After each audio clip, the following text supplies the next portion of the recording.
할렐루야 성도님 여러분 반갑습니다. 유튜브 성도님들도 반갑습니다. 오늘 함께 주신 말씀은 갈라디아서 2장 20절입니다. 갈라디아서 2장 20절 말씀 제가 봉독하겠습니다. 내가 그리스도와 함께 십자가에 못 박혔나니 그런즉 이제는 내가 사는 것이 아니요 오직 내 안에 그리스도께서 사시는 것이라. 이제 내가 육체 가운데 사는 것은 나를 사랑하사 나를 위하여 자기 자신을 버리신 하나님의 아들을 믿는 믿음 안에서 사는 것이라. 아멘. 저는 성령을 받은 후에 예수님이 고통받고 죽으시는 그런 성경 구절을 읽으면 눈물이 날 때가 많았습니다. 특히 이사야서 53장에 그가 찔림은 우리의 허물 때문이요 그가 상함은 우리의 죄 때문이라로 시작하는 그 말씀은 읽거나 들을 때면 매번 많이 울었습니다. 교회 안에 교회에서 한 양육 프로그램에서 제가 집사했을 때 멜 깁슨이 제작한 패션 오브 크라이스트의 일부를 본 적이 있었는데 예수님이 피를 많이 흘리면서 십자가에 못 박히는 장면, 영화 전체가 그 장면으로 이루어져 있죠. 그 일부를 보여주는데 엄청나게 울었어요. 너무 많이 울어가지고 제가 아직도 기억을 합니다. 영상이 끝났음에도 계속 눈물이 났어요. 예. 이런 그 우는 증세가 저는 몇 년간 계속됐습니다. 성령 받고 나서. 예수님이 고통받으며 죽으시는 것을 보고 듣고 읽을 때마다 눈물이 나는 것은 성령의 감동입니다. 단순히 고통받는 예수님이 불쌍해서 흘리는 눈물이 아니에요. 예수 그리스도는 나를 구원하기 위하여 가장 고통스러운 모습으로 십자가에서 피 흘려 돌아가셨어요. 그럼에도 불구하고 죄를 짓고 회개하지 않아 구원받지 못하잖아요. 그러면 예수 그리스도의 그러한 고난과 죽음을 허사로 만드는 것이에요. 내가 구원받지 못하는 것도 잘못된 것이고 안타까운 것이지만 예수님의 피를 허무하게 만들어버리는 그러한 그 죄도 짓는 것입니다. 죄를 오랫동안 지었던 저는 예수를 3대째 믿었지만은 거듭난 것은 매우 늦게예요. 그냥 교회만 왔다 갔다 하고 무늬만 크리스찬으로 그렇게 오래 살았습니다. 그래서 죄를 오랫동안 지었던 저 자신은 또 부끄럽고 한편으로 이러한 죄인을 성령을 부어주고 또 구원해 주신 은혜가 너무 감사해서 흘리는 그런 눈물도 많이 있었어요. 양심의 찔림과 그리스도에 대한 은혜의 하나님의 사랑이 합쳐진 눈물이었어요. 저는 십자가의 은혜를 크게 깨달은 후 나무로 된 십자가 목걸이를 운전석 등받이에 걸어놨어요. 운전석에 앉으면 십자가가 등에 붙으니까 십자가를 진다는 의미로 그렇게 한 것이에요.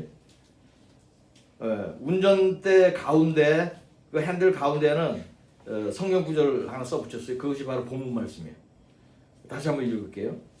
갈라디아서 2장 20절 내가 그리스도와 함께 십자가에 못 박혔나니 그런즉 이제는 내가 사는 것이 아니요 오직 내 안에 그리스도께서 사시는 것이라. 이제 내가 육체 가운데 사는 것은 나를 사랑하사 나를 위하여 자기 자신을 버리신 하나님의 아들을 믿는 믿음 안에서 사는 것이라. 아멘. 이 말씀은 제가 처음으로 암기한 성경 구절이기도 합니다. 이 말씀을 매일 보면서 운전을 매일 했으니까 매일 보면서 또 등 뒤에 붙은 십자가를 항상 기억하면서 매일 죽으려고 했어요. 그래서 그리스도의 십자가 은혜를 잊지 않으려고 노력을 했습니다. 근데 한 2년 정도 지났을까요? 그 십자가에 매달린 십자가를 매달은 그 끈이 끊어지더라고요. 그래서 이제 십자가 매는 거 충분히 맸나? 그리고 떼고 다시 묶어서 걸 수도 있는데 그렇게 안 하고 하여튼 떼고 앞에 그 성경 구절도 이제 떼고 그랬습니다.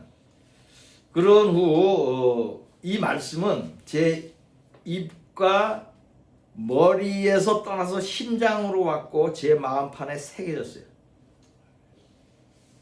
그래서 떼어낸 겁니다. 바울이 고백한 십자가와 동일한 고백을 하게 되었습니다. 고린도전서 2장 2절을 보겠습니다. 내가 너희 중에서 예수 그리스도와 그가 십자가에 못 박히신 것 외에는 아무것도 알지 아니하기로 작정하였음이라. 아멘. 예수 그리스도와 그 십자가에 못 박히신 것 외에는 아무것도 알지 않기로 작정하였고 아무것도 전하지 않기로 작정했어요. 그리하여서 만나는 사람마다 복음을 전하였어요. 선교할 기회를 찾아서 선교를 갔습니다. 복음을 전하는 능력이 십자가에 있습니다. 그러니 자랑할 것이 십자가밖에 없는 것입니다. 갈라디아서 6장 14절을 보겠습니다. 그러나 내게는 우리 주 예수 그리스도의 십자가 외에 결코 자랑할 것이 없으니 그리스도로 말미암아 세상이 나를 대하여 십자가에 못 박히고 내가 또한 세상을 대하여 그러하니라. 아멘. 못 박힌다는 것은 완전히 못 박히면 힘을 못 쓰죠. 죽어가는 거예요. 죽는 것입니다. 세상이 나를 대하여 십자가에 못 박힌다는 것은 세상이 죽었다는 거예요. 그건 뭐죠? 세상이 나를 주관하지 못하는 거예요. 그런 의미예요. 세상의 죄가 나에게 힘을 못 쓰고 죽는다는 뜻이에요. 또 내가 세상에 대하여 못 박힌다는 것은 세상을 사랑하지 않는다는 것이죠. 육체의 정욕과 탐심이 없다는 것입니다. 갈라디아서 5장 24절 보겠습니다. 그리스도 예수의 사람들은 육체와 함께 그 정욕과 탐심을 십자가에 못 박았느니라. 아멘. 그리스도와 함께 십자가에서 죽은 사람은 세상과는 상관이 없습니다. 죽은 사람은 욕심도 없고 근심도 없어요. 죽은 사람은 아무것도 필요가 없어요. 그러니 구하여서 가져야 할 것도 없습니다. 죽은 사람에게 필요한 것은 딱 한 가지 있죠. 부활밖에 없습니다. 그러나 죽지 않은 사람은 많은 것이 필요하고 구하여 가져야 합니다. 먹고 마시고 즐겨야 합니다. 재물을 쌓아야 합니다. 욕심을 채워야 합니다. 마음의 평강은 없고 근심하고 원망하고 불평합니다. 그리하여 지혜 가운데 죽어갑니다. 이것이 예수와 함께 십자가에서 죽은 사람과 십자가에서 죽지 않은 사람의 차이입니다. 로마서 6장 6절을 보겠습니다. 우리가 알거니와 우리의 옛사람이 예수와 함께 십자가에 못 박힌 것은 죄의 몸이 죽어 다시는 우리가 죄에게 종노릇하지 아니하려 함이니. 아멘. 옛사람이 그리스도와 함께 십자가에 못 박힌다는 의미는 죄를 못 박는 것입니다. 더 이상 죄를 짓지 않는 것이에요. 찬송가 중에 이런 가사가 있습니다.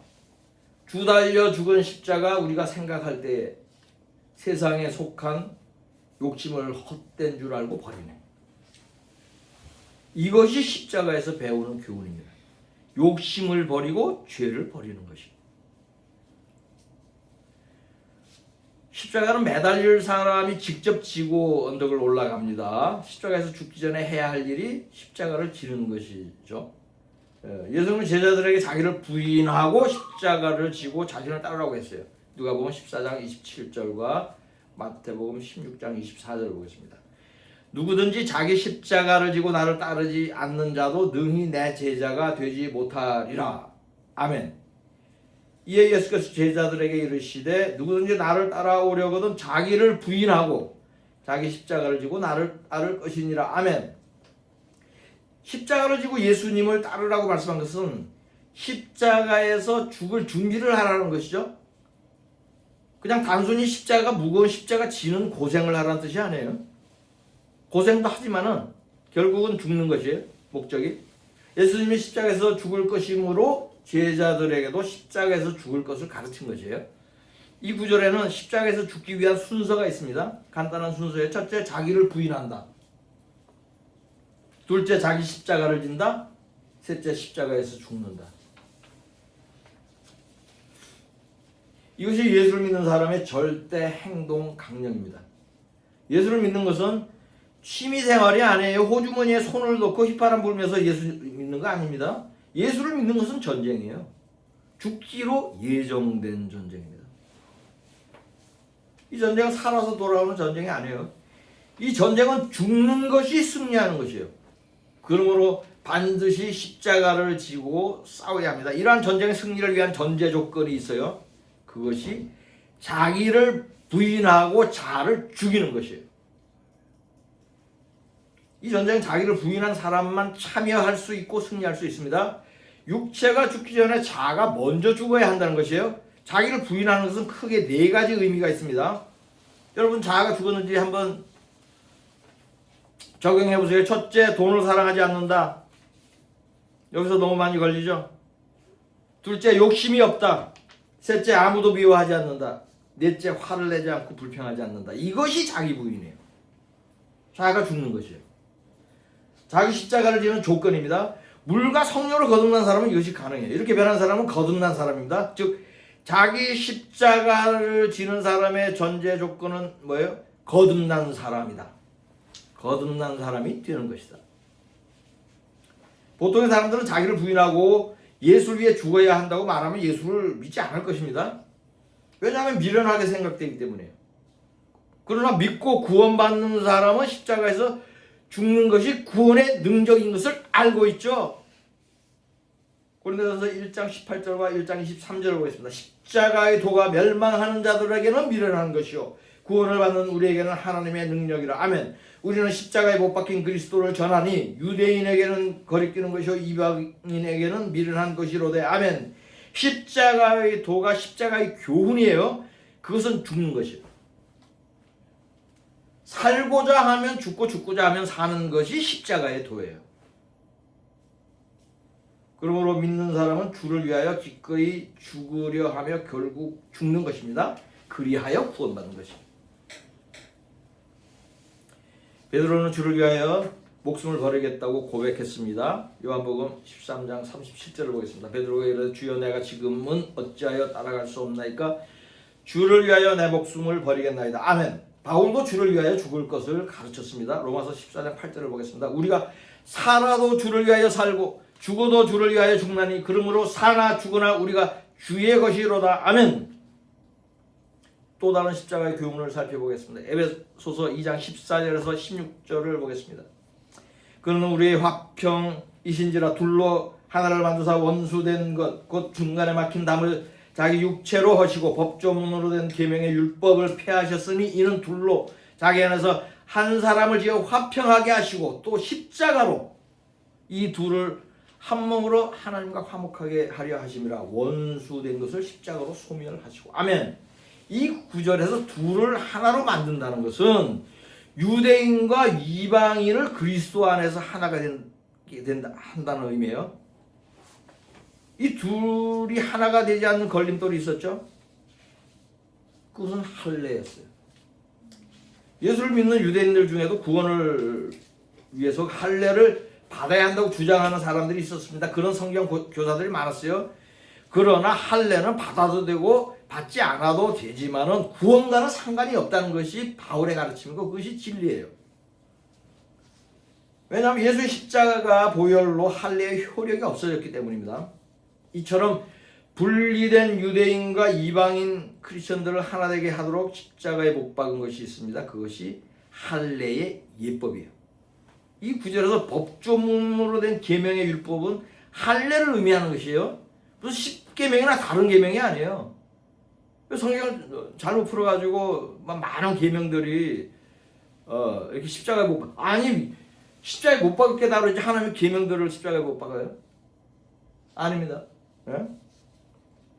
그래서 할례를 의미하는 거예요. 여기서 법조문으로 된 계명의 율법. 그거 하나만 의미하는 것입니다. 이것이 그리스도가 십자가에 죽게 됨으로써 함께 패하여졌다는 것입니다. 그렇게 함으로써 하나님과도 화목하게 되는 것이죠.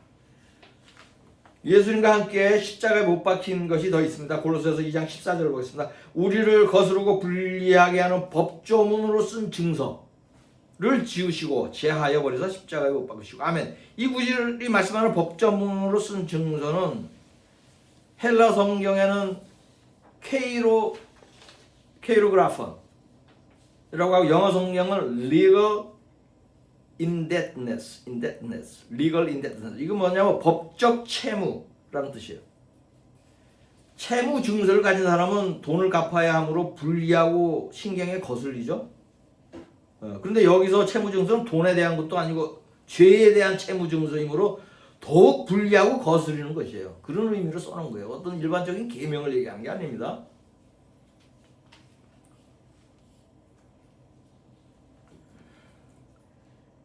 그 증서를 가진 사람은 죄값을 치러야 하므로 얼마나 불리하고 거스리는 것입니까? 그런데 이 죄의 채무 증서를 십자가에 못 박은 거예요. 예수님께서. 너무 좋죠. 예수님 십자가에 못 박히시면서 함께 못 박아서 없애버렸다는 것입니다. 그래야 죄인들이 구원받게 되는 것이죠. 골로새서 1장 20절을 보겠습니다. 그 십자가의 피로 화평을 이루사 만물 곧 땅에 있는 것들이나 하늘에 있는 것들이 그로 말미암아 자기와 화목하게 되기를 기뻐하심이라. 아멘. 십자가는 피와 함께 갑니다. 예수님은 십자가에서 고통받으며 피를 흘리고 죽으셨기 때문이에요. 십자가는 고난을 의미하고 피는 속량을 의미합니다. 죄를 속량받는 것이 하나님과 화목하게 되는 것이죠.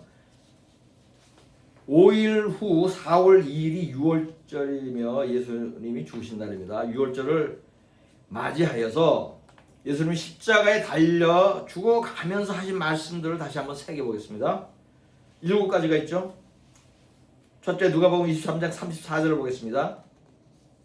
이에 예수께서 이르시되 아버지 저들을 사하여 주옵소서 자기들이 하는 것을 알지 못함이니이다 하시더라. 그들이 그의 옷을 나눠 제비 뽑을세. 아멘. 예수님은 십자가에서 죽어가면서도 범죄자들의 죄를 사하여 달라고 아버지께 간구했어요. 십자가에서 처음으로 한 말씀입니다.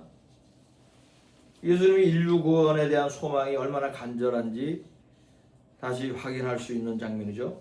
두 번째로 누가복음 23장 43절을 보겠습니다. 예수께서 이르시되 내가 진실로 네게 이르노니 오늘 내가 나와 함께 낙원에 있으리라 하시니라. 아멘. 예수님은 십자가에서 범죄자의 용서를 강구하였을 뿐 아니라 직접 죄인을 용서해 줬어요. 십자가에 달린 강도가 예수님을 알아보고 자신이 죄인인 것을 고백하고 자신을 기억해달라고 간청함으로 해서 즉시로 그 강도가 천국에 가는 것을 선포를 한 것입니다. 죽는 순간까지도 예수님께서는 인간의 죄를 사해주고 한 영혼이라도 구원한 것이에요. 예수님의 영혼 구원에 대한 열정은 숨이 끊어지기 직전까지도 식지 않았습니다. 셋째, 요한복음 19장 26절 27절을 보겠습니다. 예수께서 자기 어머니와 사랑하시는 제자가 곁에 서 있는 것을 보시고 자기 어머니께 말씀하시되 여자여 보소서 아들이니이다 하시고 또 그 제자에게 이르시되 보라 내 어머니라 하신데 그때부터 그 제자가 자기 집에 오시니라. 아멘. 예수님은 십자가에 매달려 죽어가면서도 부모를 공경하라는 5째 계명을 지켰죠. 예수님의 아들이라고 칭한 사람은 자신의 친형제가 아니에요. 예수님의 제자 중에 하나입니다. 여기 친형제가 많이 있었어요. 그런데 제자한테 어머니를 맡기죠. 이게 정확하게 누가 형제 자매인지를 다시 한번 보여주시는 거예요. 말로만 하신 게 아니에요. 여기서 혈육의 형제가 진정한 형제가 아니라 아버지의 뜻대로 행하는 자가 형제라는 말씀을 응하게 하신 거예요. 예수님의 여러 형제 자매들 중에는 믿음이 있는 자가 없었던 것이에요. 그래야 믿음이 있는 제자에게 어머니를 위탁한 것입니다. 그리고 그 어머니가 네 어머니다 라고 얘기를 한 거예요. 넷째, 마태복음 27장 46절과 누가복음 23장 46절을 보겠습니다. 제9시쯤에 예수께서 크게 소리질러 이르시되 엘리 엘리 라마 사막다니 하시니 이는 곧 나의 하나님 어찌하여 나를 버리셨나이까 하는 뜻이라. 예수께서 큰 소리로 불러 이르시되 아버지 내 영혼을 아버지 손에 부탁하나이다 하고 이 말씀을 하신 후 숨지시니라. 아멘. 이 두 구절은 인자로 오신 예수님이 그 인간적인 고통과 절망감이 담긴 외침이에요. 그냥 신성을 입고 와서 십자가에 못 박혀도 고통이 없고 그게 아니에요. 인간이 느끼는 거 그대로 느끼게 하려고 사람의 형태로 오셨는데, 그래서 우리가 예수님을 인자라고 많이 표현하죠. 그게 그 의미가 있어서 그렇게 하는 거예요. 계속 인자. 사람으로 오셨어요. 형태만 사람이 아니고 모든 것이 사람하고 똑같아요. 능력을, 신성을 갖고 있는 것도 아니고 처음부터. 그냥 예수님도 성령의 능력으로 사역을 한 거예요. 그래서 예수님이 그런 말씀도 하시잖아요. 나보다 더 큰 능력을 너희가 행할 수 있다.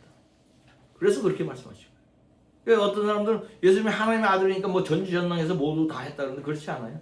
그건 성경적인 해석이 아닙니다. 지금 읽은 이 두 구절, 인자로 오신 예수님의 인간적인 고통과 절망감이 담긴 외침입니다. 하나님의 예수님이 인간의 연약함을 동정할 수 있게 인간들과 동일하게 시험과 고통을 받게 한 것입니다. 히브리서 4장 15절을 보겠습니다. 우리에게 있는 대제사장은 우리의 연약함을 동정하지 못하실 리가 아니요 모든 일에 우리가 똑같이 시험을 받으신 이로되 죄는 없으시니라. 아멘. 또한 예수님이 이렇게 외친 것은 시편 22장 1절 예언의 말씀을 이루기 위한 것이기도 합니다. 내 하나님이여 내 하나님이여 어찌 나를 버리셨나이까 어찌 나를 멀리하여 돕지 아니하시오며 내 신음소리를 듣지 아니하시나이까. 아멘. 시편 22장 1절 말씀이요. 다섯째 요한복음 19장 28절에서 30절까지를 보겠습니다. 그 후에 예수께서 모든 일이 이미 이루어지신 줄 아시고 성경을 응하게 하려 하사 이르시되 내가 목마르다 하시니 거기 신포도주가 가득히 담긴 그릇이 있는지라. 사람들이 신포도주를 적신 해면을 우슬초에 메어 예수의 입에 대니 예수께서 신포도주를 받으신 후에 이르시되 다 이루었다 하시고 머리를 숙이니 영원히 떠나가시니라. 아멘. 예수님은 십자가에서 물과 피를 다 쏟으시고 목이 말랐습니다. 그래서 사람들이 주는 신포도주로 입을 축이고 돌아가셨어요. 하나님의 아들이 인류를 구원하시려고 가장 고통스럽고 비참하고 수치스러운 모습으로 죽으셨습니다. 여기서 성경을 응하게 하려고 라는 말씀인데 그 구절을 참고로 보면 또 있습니다. 시편 69장 21절이에요. 그들이 쓸개를 나의 음식물로 주며 목마를 때에는 초를 마시게 하였사오니. 이 말씀이 응했다는 거예요. 이처럼 예수님은 죽는 순간까지 자기를 죽이는 자들의 죄를 용서해달라고 간구했고 범죄자의 죄를 사하여 주었고 부모를 공경하였습니다. 하나님의 선한 뜻을 모두 이뤘고 모든 예언도 다 성취하였습니다. 그리하여서 다 이루었다는 말씀을 남기고 떠나가셨습니다. 십자가의 도가 이렇게 완성되었습니다. 예수님은 자신의 몸만 십자가에 못 박지 않았습니다. 여러 가지를 못 박았습니다. 이 모든 것을 못 박으셨고 우리에게도 그렇게 할 것을 가르쳤죠. 예수님이 못 박으신 것들, 인간들이 못 박아야 할 것들이 무엇인지 다시 정리해 보겠습니다. 첫째, 자아. 둘째, 세상. 셋째, 정욕과 탐심. 넷째, 죄. 다섯째, 할례의 의식. 여섯째, 죄의 채무증서. 일곱째, 인간의 육체. 여덟째, 예수님의 육체. 이 중에서 완전히 못 박힌 것은 예수님의 육체밖에 없습니다. 우리에게 적용을 할 때 나머지는 인간들이 주님 오시는 날까지, 주를 보는 날까지 계속 못 박아야 할 것들입니다. 계속 망치 갖고 계셔야 돼요. 십자가의 도를 아는 사람, 예수님이 십자가에 못 박힌 뜻을 아는 사람은 이 일을 모두 성취할 것입니다. 구원받는 사람은 십자가의 도를 깨닫는 사람. 본문 말씀으로 설교를 마치겠습니다. 내가 그리스도와 함께 십자가에 못 박혔나니 그런즉 이제는 내가 사는 것이 아니요 오직 내 안에 그리스도께서 사시는 것이라. 이제 내가 육체 가운데 사는 것은 나를 사랑하사 나를 위하여 자기 자신을 버리신 하나님의 아들을 믿는 믿음 안에서 사는 것이라. 아멘.